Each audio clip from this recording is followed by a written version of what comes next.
বান্দাকে ডাক দিয়ে বলছেন, বান্দা শোনো, যে বান্দার মধ্যে আমি দুটা ক্ষতিকর জিনিস দেখতে পাবো, দুটা ক্ষতির আমল দেখতে পাবো, আমি অচিরেই তাকে জাহান্নামের মধ্যে ঢুকায়া গাই নামক দোজখের মধ্যে গাই নামক গর্তের মধ্যে ঢুকায় দিব।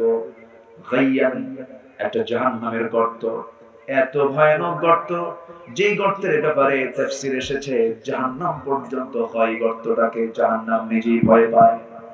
নাউজুবিল্লাহ বলেন, জোরে বলি নাউজুবিল্লাহ। সেই ভয়ানক অপকর্ম দুটি কি, আমরা আস্তে আস্তে আলোচনার দিকে যাচ্ছি।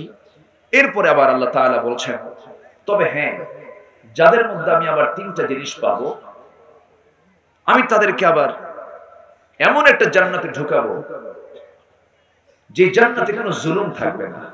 জোরে বলি সুবহানাল্লাহ। কি থাকবে না? জুলুম থাকবে না। তো আমি সংক্ষিপ্ত করে শুধু অর্থটা বললাম, এখন আসুন আমরা একটু ব্যাখ্যার দিকে চলে যাচ্ছি। সম্মানিত হাজিরিন, আমরা নির্দিষ্ট একটা টাইম নিয়ে চলে এসেছি কার ইবাদত করার জন্য। আসতে বলবেন না, কার ইবাদত করার জন্য? আমরা ইবাদতটা করব আল্লাহ তাআলা, কিন্তু চলবো আমরা একটা পথে, একটা লাইনে, যে লাইনে চলার জন্য আমরা সর্বক্ষণ নামাজে এই দোয়াটা পড়ি। কি লাইন বলেন? সিরাতুল মুস্তাকিম। যারা পারেন ঠোঁট মিলিয়ে বলুন, ইয়্যাকা না'বুদু ওয়া ইয়্যাকা নাস্তাঈন ইহদিনাস সিরাতাল মুস্তাকিম সিরাতাল লাযীনা আন'আমতা আলাইহিম গায়রিল মাগদুবি আলাইহিম ওয়ালাদ-দাল্লিন। এরপরে আমিন। এখন প্রশ্ন করুন, সিরাতুল মুস্তাকিমটা কি? সিরাতুল মুস্তাকিমটা কাকে বলে? কোরআন তেমন একটি কিতাবের নাম, যে কিতাবের ভিতরে একটা আয়াত দিয়ে আরেকটা আয়াতের তাফসীর করেছেন আল্লাহ নিজে। সিরাতুল মুস্তাকিমটা কি আল্লাহ নিজে আবার অন্য জায়গায় বলেছেন, ওয়া আনি'বুদুনি হাযা সিরাতুম মুস্তাকিম। জোরে বলুন আল্লাহু আকবার। ও বান্দা, তুমি আমার একমাত্র ইবাদত করো, কেবলমাত্র শুধুমাত্র আমার দাসত্বকে তুমি স্বীকার করে নাও, আর জেনে রেখে দিও এটাই হলো সিরাতুল মুস্তাকিম। জোরে বলি সুবহানাল্লাহ। এখন ইবাদতটা কি? ইবাদতের সংজ্ঞা, এর ব্যাখ্যাও কোরআনে আছে না নাই? আসতে বলবেন না, আছে না নাই? আছে। আমার কথা কি শুনতে কষ্ট হচ্ছে আপনাদের? আলোচনা চালিয়ে যাই, জোরে বলি ইনশাআল্লাহ। আমার ভাইয়েরা, আমরা সাধারণত ইবাদত বলতে বুঝি 5 ওয়াক্ত নামাজ, রমজান মাসে রোজা, টাকা থাকলে হজ করা, টাকা থাকলে যাকাত দেওয়া, একটা মাদ্রাসা বানায় ফেলা, একটা মসজিদ বানায় ফেলা, দান সাদকা করা, এতটুকু বুঝি শুধু ইবাদতের অন্তর্ভুক্ত। না না, আমার বন্ধুগণ, একজন বান্দার জীবন জন্ম থেকে নিয়ে শুরু করে মৃত্যু পর্যন্ত প্রত্যেকটা কাজে ইবাদত আছে না নাই? আসতে বলবেন না, আছে না নাই?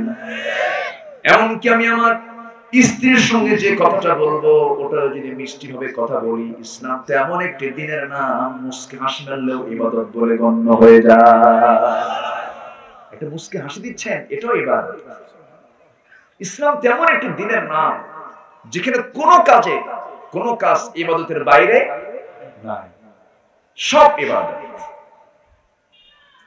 আমার ভাইরা, সেই ইবাদতটা কার জন্য করব আমরা? আল্লাহ তাআলা সুন্দর করে বলছেন, বানিল্লাহ ফা'বুদু ওয়া কুম মিনাশ শাকিরিন। জোরে বলি আল্লাহু আকবার। আবার আরেক জায়গায় বলছেন, ইয়া আইয়ুহান নাস উবুদু রাব্বাকুমুল্লাযী খালাকাকুম ওয়াল্লাযীনা মিন ক্বাবলিকুম লাআল্লাকুম তাত্তাকুন। জোরে বলি আল্লাহু আকবার। সূরা বাকারা 21 নম্বর আয়াতে আল্লাহ রাব্বুল আলামিন বলেছেন, তোমরা একমাত্র আমার ইবাদত করো, তোমরা গোলামি করো, কারণ আমি তোমাকে বানিয়েছি, তোমার পূর্বের সকল মানুষকে বানিয়েছি। আমার আল্লাহকে চেনার জন্য দূরে যাওয়ার দরকার নাই, আমার দেহটাই যথেষ্ট। যদি বলি সুবহানাল্লাহ। আল্লাহ রাব্বুল আলামিন সূরা জারিয়াতের মধ্যে বলছেন ওয়াফি আনফুসিকুম আফালা তুবসিরুন। বান্দা তোমার নিজের দেহের দিকে তাকাও, আমি তোমাকে কত সুন্দর করে বানিয়ে দিয়েছি। ইয়া আইয়ুহাল ইনসানু মা গাররাকা বিরাব্বিকাল কারীম আল্লাযী খালাকাকা ফাসাওয়াকা ফাআদালাকা ফি আইয়ি সূরাতিন মা শাআ রাক্কাবাক। জোরে বলি আল্লাহু আকবার। তুমি কেমনে গাফিল থাকো, আমি তোমাকে কেমন সুন্দর করে বানালাম। মানুষের দেহে যে ডিএনএটা আছে, এটার যে দৈর্ঘ্য পৃথিবী থেকে সূর্য পর্যন্ত 50 বারেরও বেশি বার, 50 বার ঘোরাফেরা করা যাবে এমন পরিমাণ ডিএনএ মানুষের দেহের মধ্যে আছে। চিন্তা করা যায় একটা মানুষের বডিতে এত ডিএনএ আছে, এটার ডিএনএর যে দৈর্ঘ্য সূর্য পৃথিবী থেকে কত দূরে, 9,30 লক্ষ মাইল দূরে। তাহলে এখান থেকে সূর্যের দূরত্ব এত, মানুষের একটা বডিতে যে ডিএনএ আছে 50 বার আসা যাওয়া করা যাবে, এত লম্বা ডিএনএ। জোরে বলি সুবহানাল্লাহ। আচ্ছা, ডিএনএ তে যে ইনফরমেশন আছে, যে তথ্যটা আছে, যদি লিপিবদ্ধ করা হয় সেটাকে বিশালাকার এনসাইক্লোপিডিয়ার সাথে যদি তুলনা করা হয় 900টা খণ্ড লাগবে। আল্লাহু আকবার বলেন। প্রতিটি খণ্ডের পৃষ্ঠা হবে 500 করে। শুধু ডিএনএ এর তথ্যটা বললাম। আমার দেহে যে কোষ আছে, কোষ আছে না, কোষ আছে, এই কোষের সংখ্যা হলো একটা বডিতে 37.2 ট্রিলিয়ন। আল্লাহু আকবার। 37.2 ট্রিলিয়ন, 37.2 ট্রিলিয়ন হচ্ছে কোষের সংখ্যা একটা মানুষের বডির, একজন মানুষের দেহের কোষের সংখ্যা। সুবহানাল্লাহ বলবেন। সেন্সরি রিসেপ্টর আছে হলো 110 মিলিয়ন, লোহিত রক্ত কণিকা আর বিসি আছে হলো 30 ট্রিলিয়ন। শুধুমাত্র মস্তিষ্কে নিউরন সংখ্যা আছে 100 বিলিয়ন। ওয়াফি আনফুসিকুম আফালা তুবসিরুন। বান্দা নিজের দিকে তাকাও, আমাকে খুঁজে পাও না, তুমি কার গোলামি করো। সুবহানাল্লাহ বলবেন। এ তো শুধু বললাম চামড়ার নিচের দিকে, চামড়ার উপরেও আছে না নাই? সুন্দর আবরণ করে কে বানিয়েছে? নারী দেখে পাগলা হয়ে যায় যুবকরা, তোমার দিকে তো পাগলা হয়ে গেছে, কিন্তু যুবতীটিকে সুন্দর করে বানালেন কে? যুবতীর রূপ দেখে পাগল হতে হবে না, তাকে বানালো যে, তাকে দেখে পাগল হতে হবে। তার জন্য পাগল হবো আমরা। সৃষ্টির পাগল হব কেন? আমরা স্রষ্টার পাগল হব। আমরা সৃষ্টির পাগল নই, আমরা কার পাগল? আমরা কার পাগল হব? আল্লাহর পাগল হব। যেমন পাগল ছিলেন আসিয়া আলাইহিস সালাতু ওয়াস সালাম, মারিয়ামের মতো আরেকজন মহিলা। নাম শুনেন নাই? মারিয়ামের বাড়ি কোথায়? আলফাডাঙ্গা। কোথায় বলেন? যেখানে ফেরাউন সেখানে আসিয়া, যেখানে ফেরাউন সেখানে আসিয়া। এখনো ফেরাউন আছে না নাই? কোথায় শুয়ে আছে? শুটকি হয়ে পড়ে আছে কোথায়? ওই মিশরে। সেই ইজিপ্টের একটা জালিম নেতা ছিল ফেরাউন। জুলুম শুধু মানুষের উপর করে নাই, বইয়ের উপর জুলুম করছে। তবে জুলুম করেছে বইয়ের উপর অন্য কোনো কারণে নয়, যে কারণে আমরা করি। আমাদের সমাজে যা আছে, বউকে এমনি পিটায়, এরকম আছে না নাই? এরকম পিটান কিন্তু ফেরাউন পিটায় নাই। ফেরাউন আসিয়া আলাইহিস সালাতু ওয়াস সালামের সঙ্গে তার কোনো পারিবারিক কারণে দাম্পত্যময় জীবন কাটাতে কোনো গন্ডগোল লাগে নাই। তার সঙ্গে দ্বন্দ্বের মূল কারণ ছিল হলো ইবাদত নিয়ে। কি নিয়ে? আস্তে কবেন না, কি নিয়ে? ইবাদত নিয়ে। ইবাদত নিয়ে গন্ডগোল ছিল তার। আমার ভাইয়েরা, মুসা আলাইহিস সালাতু ওয়াস সালাম যখন আসিয়ার সামনে যখন সঠিক দিনের পরিচয়টা দিয়ে দিলেন, আসিয়ার বুঝতে দেরি হলো না। আসিয়ার সঙ্গে সঙ্গে বললেন লা ইলাহা ইল্লাল্লাহ মুসা কালিমুল্লাহ। তাওরাতকে বিশ্বাস করলাম, মুসা তুমি নবী, তোমাকে মানলাম, আল্লাহকে প্রভু হিসেবে গ্রহণ করলাম, তারই গোলামি করে যাব আমি সারা জীবন। এই নিউজ যখন আসিয়া ফেরাউনের কানে যখন চলে গেল, ফেরাউন বলছে আসিয়া কি যেন শুনলাম। আসিয়া বলছেন আমার স্বামী গো, আপনি কি শুনবেন আপনি এখন দেখেন। আশহাদু আল্লা ইলাহা ইল্লাল্লাহ, আমি সাক্ষ্য দিচ্ছি আল্লাহ ছাড়া কোনো ইলাহা নাই, আমি তার ইবাদত করি যিনি আমাকে বানিয়েছেন। সঙ্গে সঙ্গে ফেরাউন বলল আমি তোমাকে এত সম্মান দিলাম, এত মর্যাদা দিলাম, আমার রাজ্যে তোমাকে রানী বানায় দিয়েছি, তোমার দাম কত, তোমার সম্মান কত, তুমি আমাকে বেইজ্জত করার জন্য এমন পন্থা অবলম্বন করলে, দয়া করে পথটা ছেড়ে দাও। আসিয়া বলছেন স্বামী গো, সম্মানের দিক থেকে কোনো ঘাটতি হবে না আপনার প্রতি, মর্যাদার দিক থেকে কোনো ঘাটতি পাবেন না আপনি আমার পক্ষ থেকে, কিন্তু আপনি আমাকে যদি দুনিয়া থেকে বিদায় করে দেন, আল্লাহর দাসত্ব ছাড়া পৃথিবীর কোন মানুষের দাসত্ব আমি আসিয়া করতে পারবো না। জোরে বলি সুবহানাল্লাহ। তাহলে বোঝা গেল যে ইবাদত করতে গেলে সম্পর্ক নিজের লোকের সঙ্গে ছিন্ন হবে, হতে পারে কিনা বলেন? হতে পারে। তাহলে ইবাদতটা কত জটিল একটা বিষয়, যে ভাই ভাই থেকে সম্পর্ক চলে যায়, বাপ বেটার সম্পর্ক চলে যায়, এরপরে নিজের রক্তের সম্পর্ক ছিন্ন হয়ে যায় শুধুমাত্র ইবাদত কেন্দ্রিক, আল্লাহর দাসত্বের কারণে, ঠিক কি না? কিন্তু আমার দেশে আবার অনেক লোক আছে একই পরিবারে চারজন ভাই চারটা দল করে, আছে না নাই বলুন? সুবিধাবাদী, আমি বিপদে পড়লে তুমি থাকবা, তুমি বিপদে পড়লে আমি থাকবো। কিন্তু সাহাবীদের মধ্যে কি এটা ছিল?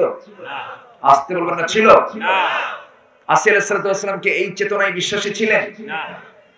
তিনি করলেন কি? তিনি বলে ফেললেন আমার স্বামী গো, আমি সব গোলামি মাইনাস করে আল্লাহর গোলামিটাকে আমি ধরে নিয়েছি, আপনি যা করবেন করেন, আমার কোনো আপত্তি নাই।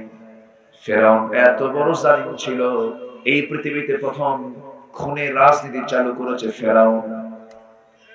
প্রথম খুনের রাজনীতি চালু করেছে কে? ফেরাউন। নিজের ক্ষমতাকে পাকাপোক্ত করার জন্য প্রথম যে হত্যা রাজনীতি করে, এটাই হচ্ছে ফেরাউন। আজকেও যারা হত্যার রাজনীতি যারা করেন, ওরাই হচ্ছে ফেরাউনদের প্রেতাত্মা। ঠিক কি না? এমন প্রেতাত্মা আছে না?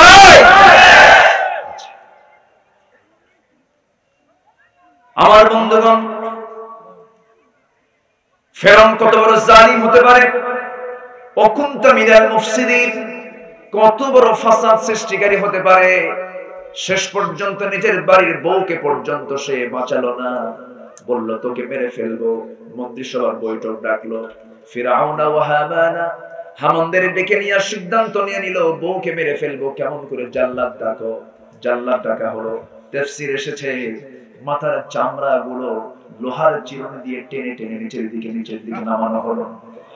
লোহার চিরুনি দিয়া চামড়া গুলো যখন নিচের দিকে নামানো হচ্ছে মাথার, আসিয়া আলাইহিস সালামের জবান থেকে কোন আওয়াজ বের হচ্ছে না, তার মুখ থেকে একটাই আওয়াজ বের হচ্ছে, আশহাদু আল্লা ইলাহা ইল্লাল্লাহ, সাক্ষ্য দিচ্ছি কোন ইলাহা নাই, কে ছাড়া? আল্লাহ ছাড়া। আমি তার গোলাম, আমি তার বান্দী। ফেরাউন সিদ্ধান্ত অটল, সিদ্ধান্ত নিয়ে নিল। শেষ পর্যন্ত তাকে দুনিয়া থেকে বিদায়ের চূড়ান্ত যখন সিদ্ধান্ত হয়ে গেছে, এই সময় আসিয়া আলাইহিস সালাম আল্লাহকে কত কাছে টেনেছেন। আমার সবচেয়ে চরম পরম বন্ধুকে, আসতে বলবেন না কে? আল্লাহর চরম এবং পরম বন্ধু, সবচেয়ে কাছের বন্ধু আমার। তিনি কি করলেন? সঙ্গে সঙ্গে আল্লাহর দরবারে সুন্দর করে দোয়া করলেন। সেই দোয়াটা আল্লাহর দরবারে এত পছন্দ হলো, তার কিতাব হলো তাওরাত কিতাব, আল্লাহ তার দোয়াটা কোরআনের মতো কিতাবের মধ্যে তার দোয়াটা কোট করে দিলেন। জোরে বলি সুবহানাল্লাহ। কি সুন্দর দোয়া তিনি করলেন, রব্বি বিনিলি ইনদাকা বাইতান ফিল জান্নাহ ওয়া নাজ্জিনি মিন ফিরআউনা ওয়া আমালিহি। আল্লাহ তাআলা, আমি তোমার কাছে এটাই চাও, আমাকে জান্নাতি 10-12টা বেশি বেশি ঘর তুমি আমাকে দিও না, আমি তোমার কাছে কামনা করছি এমন একটা ছোট্ট ঘর দিবা, ইনদাকা বাইতান, একটা ঘর তোমার ঘরের সঙ্গে লাগানো একটা ছোট্ট ঘর তুমি যদি আমাকে দিয়ে দাও আমি খুব খুশি হয়ে যাব। যদি বলি সুবহানাল্লাহ। মুহাব্বত কম না বেশি? মুহাব্বত কম না বেশি? এত সুন্দর শ্রেষ্ঠ দোয়া পৃথিবীতে কেউ করতে পারেনি আসিয়ার মতো। আল্লাহ তুমি আমাকে একটা ঘর দাও। কয়টা ঘর? সেই ঘরটা হতে হবে তোমার ঘরের সাথে। সুবহানাল্লাহ বলবেন। তাহলে আমরা কার গোলাম? আমরা কার গোলাম হব? ইবাদত করব কার? এক জায়গায় না সব জায়গায়? এক জায়গায় না সব জায়গায়? আমরা আল্লাহর ইবাদতের জন্যই আদিষ্ট হয়েছি। আল্লাহ রাব্বুল আলামিন বলেন ওয়ামা উমিরু ইল্লা লিয়া'বুদুল্লাহা মুখলিসিনা লাহুদ-দীন হুনাফা ويقيموا الصلاة ويؤتوا الزكاة وذلك دين القيمة جل الله أكبر। সকল নবীরা এই ইবাদতের জন্যই দাওয়াত দিয়েছেন। وما أرسلنا من قبلك من رسول إلا نوحي إليه أنه لا إله إلا أنا فاعبدون جل الله أكبر। সকল নবীদের দাওয়াত ছিল ইবাদতের। কিসের বলেন? কার ইবাদত? আস্তে বলবেন না, কার ইবাদত? ব্যবসা করা কি? হ্যাঁ, হালাল কোন? হালাল তো ঠিকই আছে। ব্যবসা করাটা কি? ইবাদত। বলেন ব্যবসা করাটা কি? ইবাদত। চাকরি করা কি? আইল ঠেলা কি? বলেন আইল ঠেলা কি? আইল দেখতেছি তো। কষ্ট পাচ্ছেন আপনারা? আর কিছু সময় আমি পাবো। আমি সময়টা খুব কম পেলাম আজকে। মন চাচ্ছিল মন খুলে কিছু কথা বলি, সময় খুব কম পেলাম। তবে হ্যাঁ, আমার নবীজি বিদায় হজের ভাষণে যে সময় দিয়েছেন তার চেয়ে অনেক বেশি সময় পেয়েছি। বলি আলহামদুলিল্লাহ। নবীজি বিদায় হজের যে ভাষণ দিয়েছেন সব হাদিসে রেকর্ড আছে না নাই? আছে। যা বলতে সময় লাগে 20 থেকে 25 মিনিট, অথচ তার বক্তৃতায় কোনো কিছু বাদ পড়েছে না। আমি জাস্ট একটা মেসেজ দিয়ে যাচ্ছি, মাথায় রাখবো আমরা। ইবাদত মানে হচ্ছে বান্দার ইচ্ছায় কোনো কাজ হবে না, বান্দা চলবে কার ইচ্ছায়, বান্দা চলবে কার বিধান দিয়া? আল্লাহর বিধান দিয়া। বান্দার বিধানের ভিতরে বান্দা কোনো বিধান ঢুকাতে পারবে না। ঠিক। বান্দার বিধানে থাকবে কার বিধান? বান্দা চলবে আল্লাহর বিধান দিয়ে। এটাই হলো দাসত্ব। এটা কি? দাসত্ব। অনেকে মসজিদকে ইবাদতের জায়গা মনে করেন, কিন্তু পার্লামেন্টকে ভাবেন এটা দুনিয়ার কাজ। পার্লামেন্ট নামে সূরা আছে না নাই? সূরাতুশ শুরা। সূরাতুশ শুরা মানে পার্লামেন্ট। তার পার্লামেন্টের নামে যদি সূরা থাকে, ওর মধ্যে যারা বসবে ওরা কি করবে এই ব্যাপারে কোনো বক্তব্য তো কোরআনে নাই। আছে। আস্তে বলবেন আছে না নাই? আছে। আল্লাহ বলেছেন শোনো, ওয়া আমরুহুম শুরা বাইনাহুম وشافرهم في الأمر فإذا عزمت فتوكل على الله إن الله يحب المتوكلين। তোমরা সকল কাজ সংসদের ভিতরে পরামর্শের ভিত্তিতে করবে। সংখ্যাগরিষ্ঠ যারা, যে সংখ্যাগরিষ্ঠদের মতামতকে তোমরা প্রাধান্য দেবে। আর আল্লাহ বলে দিচ্ছেন তোমরা যখন সিদ্ধান্ত নিতে যাবে সেই সময় তোমরা 4টা কাজ আগে করবা। কয়টা কাজ? আল্লাহ বলে দিচ্ছেন আল্লাযীনা ইম্মাক্কানাহুম ফিল আরদি আকামুস সালাহ ওয়া আতাউস যাকাতা ওয়া আমারু বিল মা'রুফি ওয়া নাহাউ আনিল মুনকার। জোরে বলুন আল্লাহু আকবার।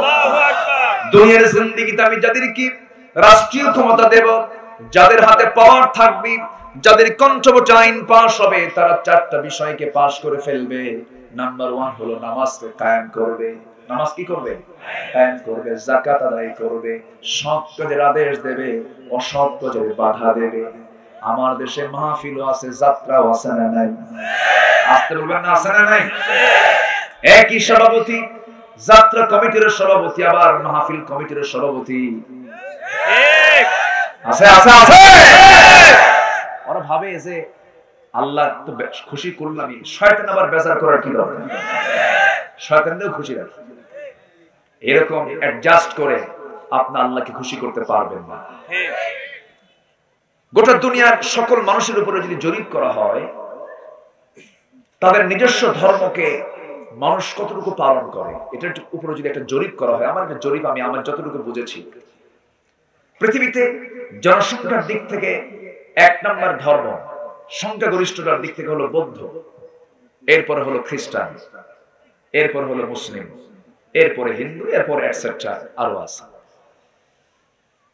কিন্তু সবাই যদি তাদের নিজের ধর্মকে প্রাধান্য দিয়ে যদি জীবন চালাতো, ধর্ম তো জীবন চলার পথ হওয়ার কথা, তাই না? খ্রিস্টানদের খ্রিস্ট ধর্ম তাদের জীবন চলার পথ হওয়ার কথা ছিল, বৌদ্ধদের বৌদ্ধ ধর্ম, তারপর হিন্দুদের হিন্দু ধর্ম, মুসলমানদের ইসলাম, ইসলামকে প্রাধান্য দেওয়ার কথা ছিল। কিন্তু এখন সকল ধর্মের অধিকাংশ মানুষের সবচেয়ে বড় ধর্ম হয়ে গেছে রাজনৈতিক দল। আসতে বলবেন না, জোরে বলুন ঠিক কিনা? হিন্দু তার হিন্দুত্ব ছাড়বে কিন্তু দল ছাড়বে, বৌদ্ধ তার বৌদ্ধত্ব ছাড়বে, দল ছাড়বে, খ্রিস্টান তার খ্রিস্টানি ছাড়বে, দল ছাড়বে না, মুসলমান তার ইসলাম ছাড়বে, দল ছাড়বে না। আছে না? কিন্তু আল্লাহ বলছেন, আমার গোলাম হবি, তুই আমার আইন দিয়ে চলবি। তুই কার আইন দিয়ে চলবি? আল্লাহর আইন। এটা কার কথা? আল্লাহ। এটাই হলো গোলামি, এটাই হলো ইবাদত। কার ইবাদত? আল্লাহর ইবাদত। কষ্ট হচ্ছে আপনাদের? না।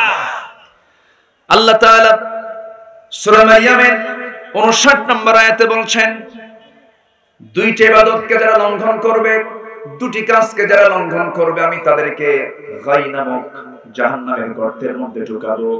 আল্লাহ রাব্বুল আলামিন বলছেন, ফাখালাফা মিন বা'দিহিম খালফুন আদাউস সালাতা ওয়াত্তাবাউশ শাহাওয়াতি ফাসাউফা ইয়ালকাউনা গায়্যা। জোরে বলুন আল্লাহু আকবার।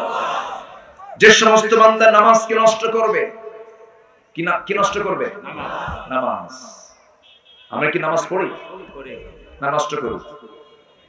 হ্যাঁ, শুক্রবারে কয় ওয়াক্ত নামাজ? আসতে বলবেন না, কয় ওয়াক্ত নামাজ?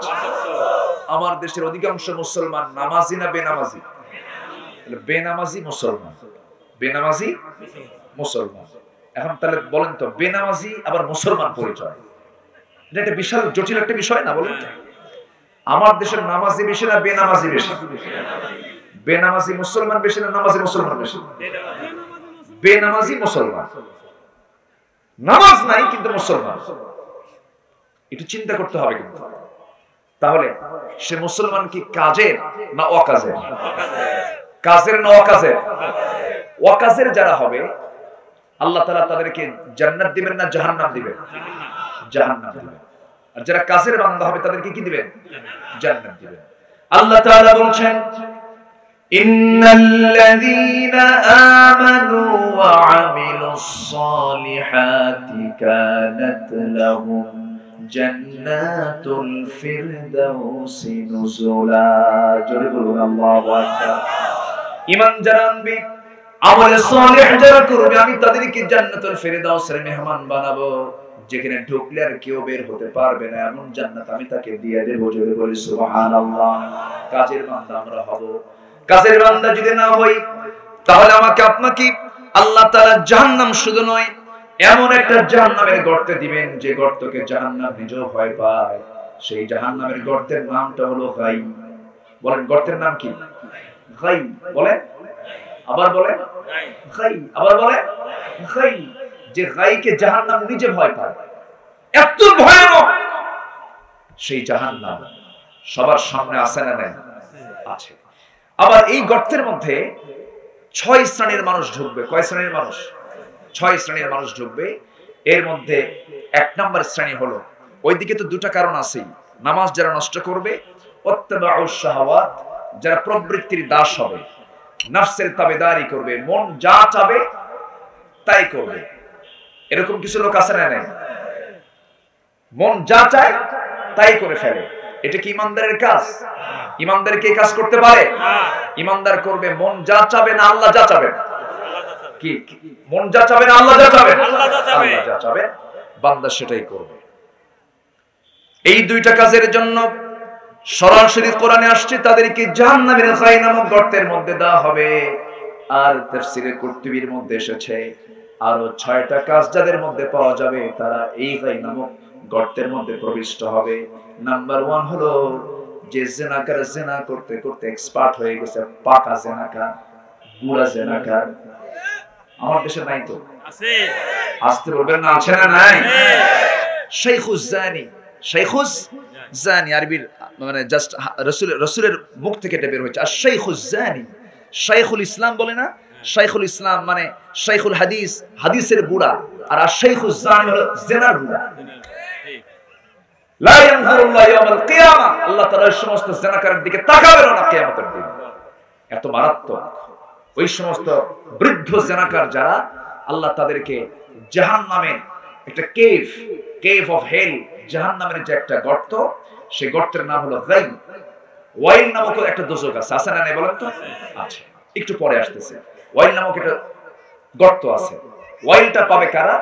একটা সূরার মধ্যে এটা আল্লাহ পাক তুলে ধরেছেন। তো এই গর্তের বিবরণ দিতে গিয়ে তাফসীরে কুরতুবীতে এসেছে যে 6 শ্রেণীর লোককে আল্লাহ পাক এই গর্তের মধ্যে ঢুকাবেন। নাম্বার 1 হলো যুবক জিনাকার না বুড়া জিনাকার? বলেন কি জিনাকার? তো যুবক যারা জিনাকার এদের শাস্তি ওর চাইতে একটু কম হবে অবশ্যই, এবং শাস্তিও কিন্তু কম হবে। কারণ দুনিয়াতেও যদি কোনো অবিবাহিত যুবক যদি কোনো জিনা করে, তার শাস্তি আর বিবাহিত জিনাকারের শাস্তি 1 না 2? বলেন 1 না 2? 2। শাস্তিটা আল্লাহ পাক আখিরাতে 2 রকম রাখবেন। বুড়া জিনাকারের জন্য আল্লাহ পাক যন্ত্রণাদায়ক শাস্তি রাখবেন, গাই নামক দোজখ দিবেন, দোজখের গর্ত দিবেন। নাম্বার 2 হলো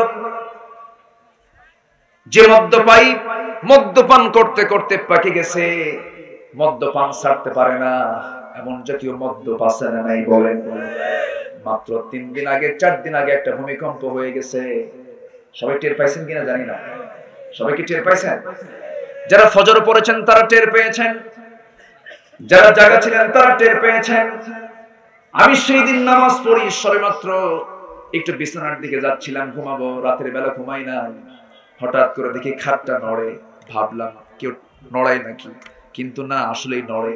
কিছুক্ষণ পর ভাবলাম আল্লাহ, এই তো ভূমিকম্প শুরু হয়েছে, মানুষ তো ঘুমের মধ্যে এখন কম না বেশি? আমার দেশে মুসলিম বেশি, কিন্তু ফজরের সময় ঘুমায় কম না বেশি? ভালো, আলহামদুলিল্লাহ, খুব বরকত। এই জন্য গজব আসছে কোন সময়? কোন সময় আসছে গজব? ভূমিকম্প কি রহমত না গজব? গজব। আগের যত জাতি ধ্বংস হয়েছে, আল্লাহ তাআলা অধিকাংশ জাতিকে ধ্বংস করেছেন ঘুমন্ত অবস্থায়, জাগা অবস্থায় না, ঘুমন্ত অবস্থায় তাদেরকে ধ্বংস করেছেন। এই ভূমিকম্প কেন হলো? ভূমিকম্প হচ্ছে আল্লাহ তাআলার পক্ষ থেকে একটা সতর্ক বার্তা। ধরুন একটা লোক অন্যমনস্ক হয়ে আছে, তখন আমরা একটু ঘুতাই না, ভাই এইদিকে আসেন তো, এইদিকে তাকান তো, এটা কিন্তু অ্যালার্ট করি। তো আল্লাহ তাআলা বান্দাকে একটা ধাক্কা মারছেন, একটা ভূমিকম্প দিয়ে সতর্ক করছেন, বান্দা কি করো, 4টা কাজ ছেড়ে দাও।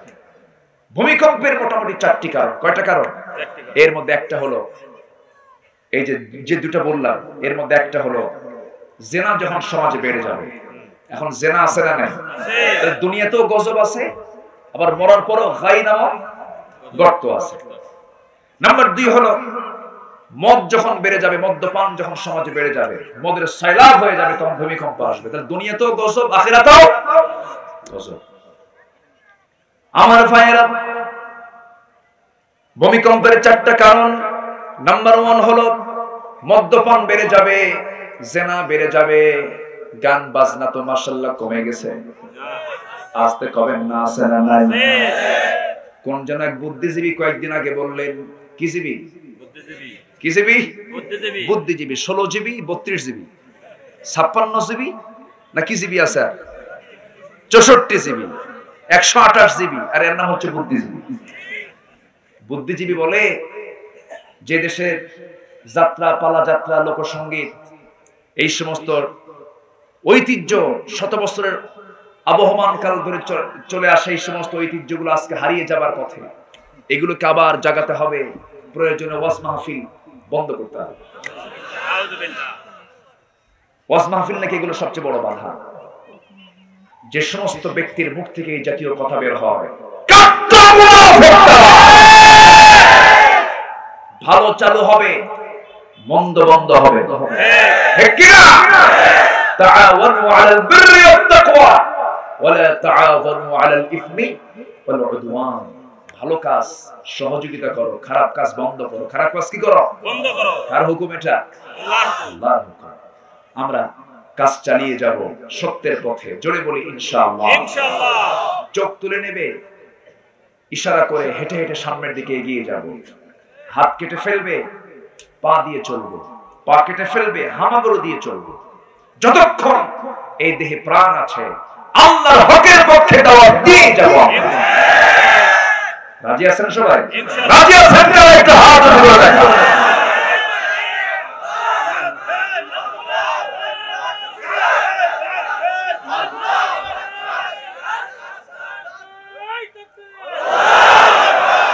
আল্লাহ তুমি সবার হাতকে কবুল করো। জোরে বলি আমিন। আরো জোরে আমিন। গাই নামক দোজখের গর্তের ভিতরে 6 শ্রেণী ঢুকবে। নাম্বার 1 হলো যে জেনাকার, জেনা করতে করতে পেকে গেছে, যে মদ্যপান করতে করতে ম্যাচিউরড হয়ে গেছে, তাও মদ খাওয়া ছাড়ে না। যে সুদখোর, সুদ খেয়ে খেয়ে অভ্যস্ত হয়ে বলে এটাই আমার ব্যবসা। যারা নাউজুবিল্লাহ। এই ধরনের হাজিতে এলাকায় নাই। এরকম হাজি সুদখোর ফরিদপুরে আছে না নাই? এই থামেন, আমি কি আলোচনা চালাবো? সমস্যা না। এখন দয়া করে কেউ উঠবেন না। এখন উঠলে ভাববো ওটা সুদ খায়। সময় মতো যাই, একটু বসেন। সুদের ধারে পাশে যাব না আমরা। জোরে বলি ইনশাআল্লাহ। আজকের মাহফিলের প্রধান অতিথি মহোদয়, জেলা পরিষদ চেয়ারম্যানের একটা কথা আমার খুব ভালো লেগেছে, যে হালাল জীবিকা উপার্জন করা। হালাল জীবিকা 100% উপার্জন তখন হবে যখন এই দেশের আইনে সুদ বাদ দিয়ে যাকাত ভিত্তিক অর্থনীতি থাকে। কিন্তু সুদ ভিত্তিক অর্থনীতি রেখে আপনি হালাল জীবিকা উপার্জন করবেন, কেমনে সম্ভব? আপনি যত বড় পীর কেবলা হন না কেন, রাসূল হেঁটেছেন রাস্তায় ডান দিকে না বাম দিকে? আপনি যত বড় পীর কেবলা হন, দেখি ডান দিকে হাঁটেন, ডান দিকে গাড়ি চালান, পারবেন না। ইসলামের সম্পূর্ণ অনুসরণ করা তখনই সম্ভব যখন ইসলামকে তার রাষ্ট্রের পর্যায়ে পৌঁছে দিতে পারবো। কষ্ট পাচ্ছেন আপনারা? আমরা তো কথা বললেই দোষ হয়ে যায়, কিন্তু এগুলো তো আমার কথা না। কথা কার কথা? আসতে বলবেন না, কার কথা? আল্লাহর কথা। ইসলাম এবং রাষ্ট্র যমজ দুটি সন্তান। সুবহানাল্লাহ বলেন। যে রাষ্ট্রে ইসলাম থাকবে সেটা কল্যাণ, যে রাষ্ট্রে ইসলাম নাই সেটা স্বৈরাচার। ঠিক কি না? ইসলাম কার? ইসলাম আল্লাহ। ইসলাম কোথায় থাকবে কোথায় থাকবে না, ছিল নাই, থাকবে না, থাকতে দেওয়া যাবে না, এই আইনে থাকবে না, ওই আইনে থাকবে না, তুমি বলার কি? ঠিক। ইসলাম ছিল, আছে, থাকবে, তুমি থাকবে না। ঠিক কি না? তুমি থাকবে না। কষ্ট পাচ্ছেন না? একটু বলে যাই, না বললে তো বেকায়দা। হ্যাঁ, বলতেই হবে। না বললে আমার বেকায়দা, আপনাদের কিছু হবে না। ঠিক। আমার বেকায়দা হলো মরার পরে। হ্যাঁ। হাসরের ময়দানে সবগুলোকে সামনে নেবে, নিয়ে বলবে আব্দুল্লাহ আল আমিন অমুক দিন অমুক জায়গায় আসছিল, তোমাদের কি কথা শোনাইছে? আল্লাহ এ তো একটু প্যাঁচমুচ মেরে চলে গেছে, স্পষ্ট করে কিছু বলে নাই। তখন আল্লাহ বলবেন জাহান্নামের কেচি আন, জিহ্বাটা কেটে দেই। তো আল্লাহ আমার বিরুদ্ধে অ্যাকশন নেবেন, আমি তো আমার রাস্তা ক্লিয়ার করব। আমাদেরকে অনেকে বলে হুজুর একটু হিকমত খাটায় কথা বলবেন, খুব সমস্যা খারাপ, খুব চাপ। আমি কই আমারও চাপ। কি চাপ? আমার আল্লাহ থেকে চাপ আছে। ঠিক কি না?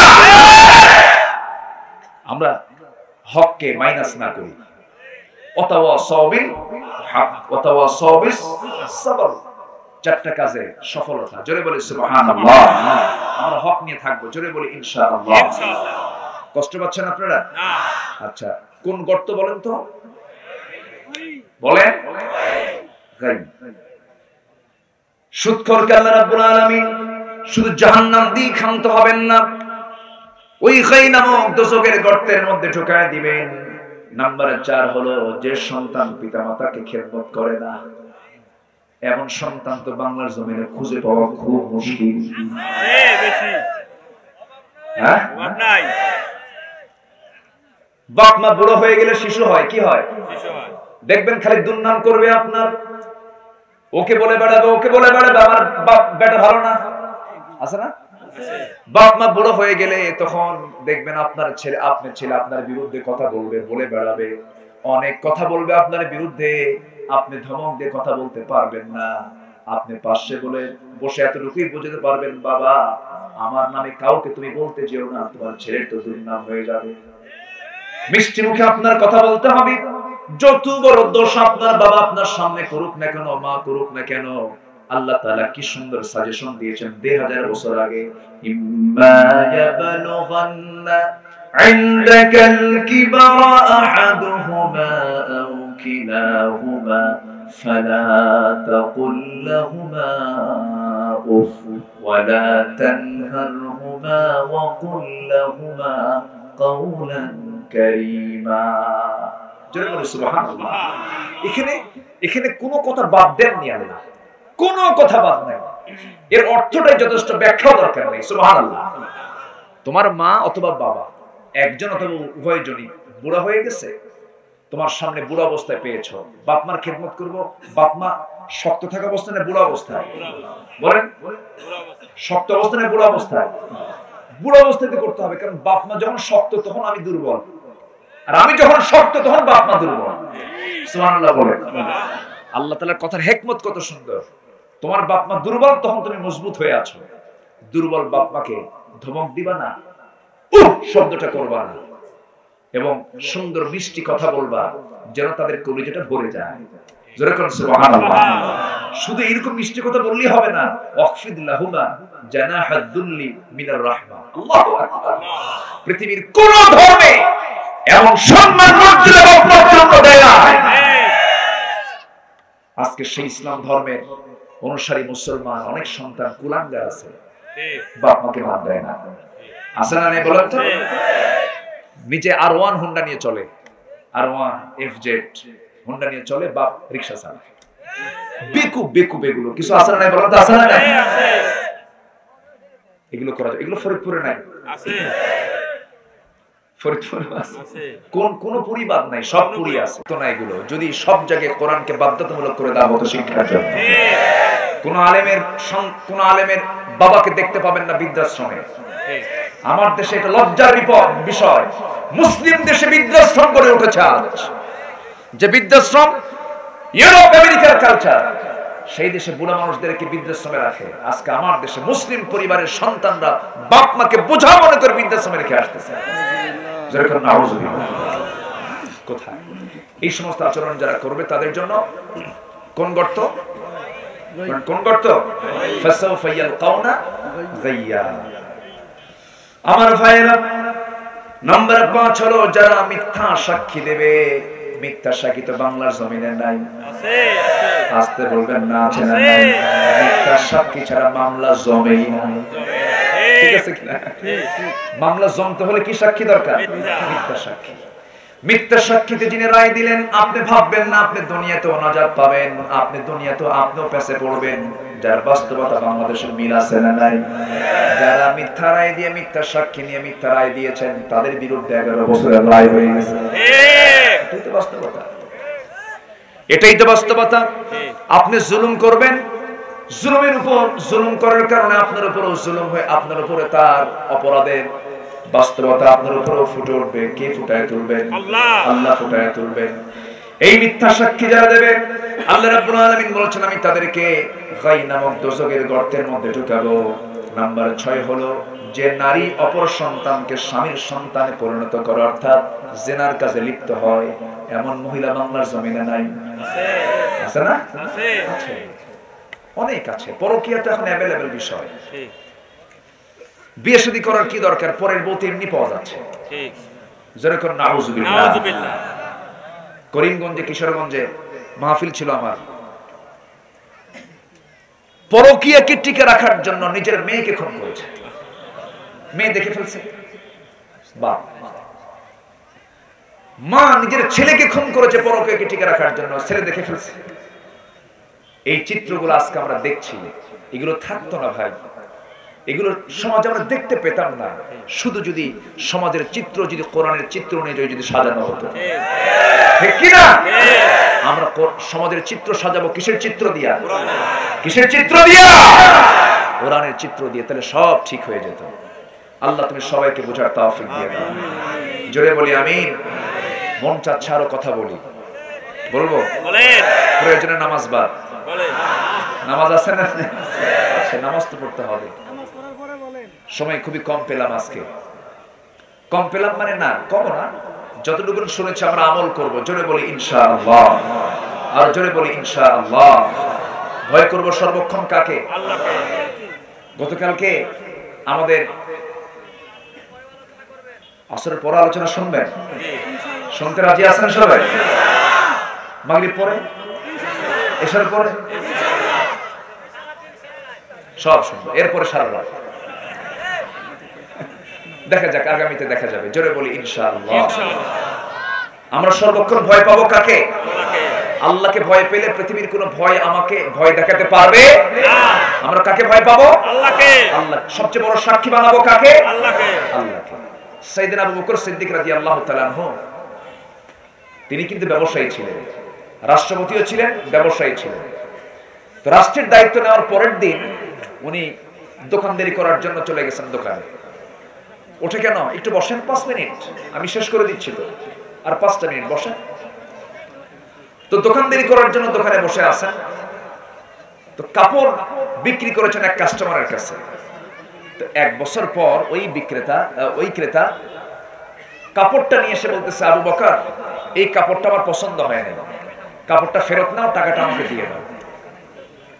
সাইয়েদনা আবু বকর সিদ্দিক রাদিয়াল্লাহু আনহু তিনি কাপড়টা ফেরত নিলেন এবং টাকাটা তাকে দিয়ে দিলেন।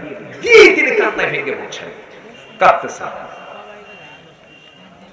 কান্নায় ভেঙে পড়ার কারণ, সামনে উপস্থিত কিছু ভাইরা তাকে প্রশ্ন করে ফেললেন, আবু বকর তুমি কান্নায় ভেঙে পড়ছো কেন, কি হয়েছে তোমার? তিনি বলছেন, শোনো, একটা আয়াত আমাকে কান্নায় ভেঙে ফেলেছে, আমি কান্নায় ভেঙে পড়ছি একটা আয়াতের কারণে। কোন আয়াতটা? ইন্নাল্লাহা আশতারা মিনাল মুমিনিনা আনফুসাহুম ওয়া আমওয়ালাহুম বিআন্না লাহুমুল জান্নাহ ইউকাতিলুনা ফি সাবিলিল্লাহি ফায়াকতুলুনা ওয়া ইউকতালুন। জোরে বলুন আল্লাহু আকবার। উপস্থিত সবাই বললেন, সাইয়েদনা আবু বকর এই আয়াতটা আমাদের আশার আলো, এই আয়াতটা আল্লাহ তাআলা চুক্তিবদ্ধ হয়েছেন আমাদের সাথে, আমরা জান্নাত দেব, আল্লাহ আমাকে আপনাকে কি দিবেন? জান্নাত দিয়ে দিবেন। এটা আনন্দের সংবাদ। সবাই তো কোরআন একরকম বুঝতো না, সবার বুঝ একরকম নয়। সাইয়েদনা আবু বকর বলছেন, তোমরা হাসতেছো, আয়াতটা শুনে তোমরা আশা পাচ্ছ, কিন্তু আমার তো টেনশন বেড়ে গেছে। কেন? এই কাস্টমার আসার পর থেকে আমার টেনশনটা বাড়ছে। কেন?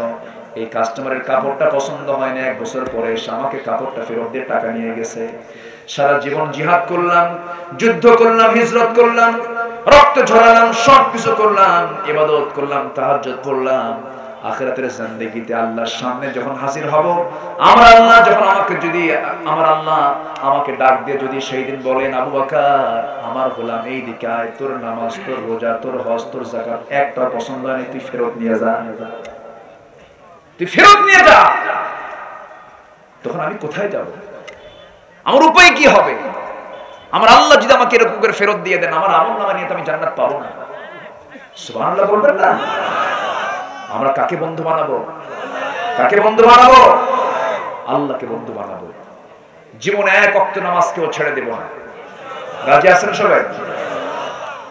গাই নামক দোজখ পাবে যারা নফসের দাস হবে এবং নামাজকে যারা নষ্ট করবে। আদাউস সালাহ এবং নাম্বার 2 হচ্ছে ওয়াত্তাবাউস শাহওয়াত, যারা নফসের তাবেদারি করবে, ফাসাউফা ইয়ালকাউনা গাইয়া, তাদেরকে আমি জাহান্নামের গাই নামক দোজখের মধ্যে ঢুকাবো, সাক্ষাৎ করাবো। ইয়ালকাউনা ফাসাউফা ওয়াচিনি, আল্লাহু আকবার। এইজন্য আমরা নামাজকেও ছেড়ে দেব না। 5 ওয়াক্ত নামাজ কারা কারা পড়তে চাই একটু হাত তুলে দেখেন তো। জোরে বলি ইয়া আল্লাহ, আরো জোরে ইয়া আল্লাহ। আমাদেরকে 5 ওয়াক্ত সালাত আদায় করার তৌফিক তুমি আল্লাহ দিয়ে দাও। জোরে বলি আমিন, আরো জোরে আমিন। হাত নামান। কষ্ট পেলেন মনে হয়? সম্মানিত ভাইরা, আমি আর সময়টা বাড়াবো না, এই জন্য, কারণ আসরের নামাজ খুব অল্প সময় আছে। অনেক আগে 4টায় ওয়াক্ত চলে এসেছে, সেখানে 4:45টার কাছাকাছি দোয়া আছে। আমরা একসঙ্গে দোয়া করি।